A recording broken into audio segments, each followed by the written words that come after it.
Welcome back, everybody. Robb Ellis back with me right now. I mean, miserable, yes. Wet, yeah. Yeah, and we were looking at the picture of the Dan Ryan. That's what I'm going to start with here in just a moment, because there's a lot of traffic out and about today. Yeah. I mean, people are trying to get those last-minute shopping errands run. Holiday parties. Yeah, today's just really not cooperating. Tomorrow will be a much better day. Good. Won't necessarily be a beautiful day, but it'll certainly be a little bit better than where we were today. Let's go ahead and start with that picture that we had a little bit earlier, and then we'll take a little bit of a tour around the area. So much traffic out there. I'm actually a little bit surprised by how much traffic we have on the Dan Ryan. And it's a wet Dan Ryan. We do have a lot of heavy rain that's been coming down, so a good bit of ponding on the roadways. Be careful if you're going to be out and about. The good news is the rain is beginning to let up, and the drying process will start to take place over the next several hours or so. Some of our other cameras, let's go ahead and look at, we saw Daily Plaza earlier. We do still have some folks with the umbrellas out and about, but if this day were clear or we didn't have any rain falling, this line would be wrapped all the way around through the gates that they have there.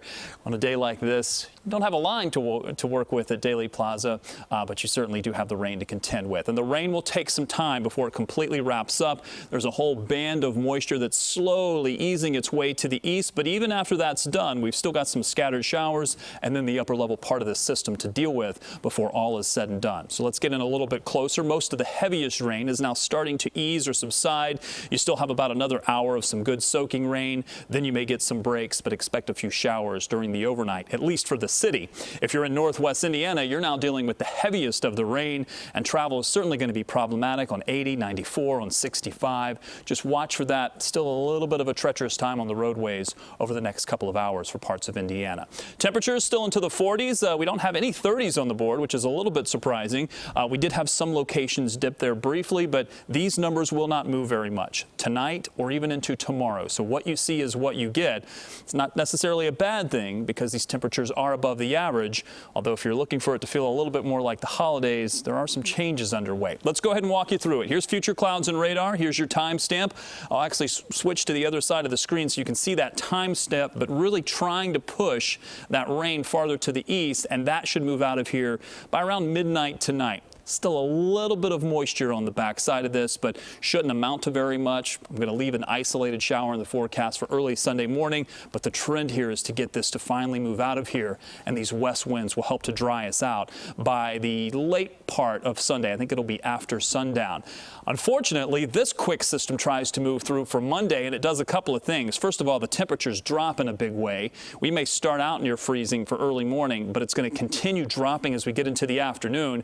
It also brings us that chance for a few snow flurries or maybe even snow showers.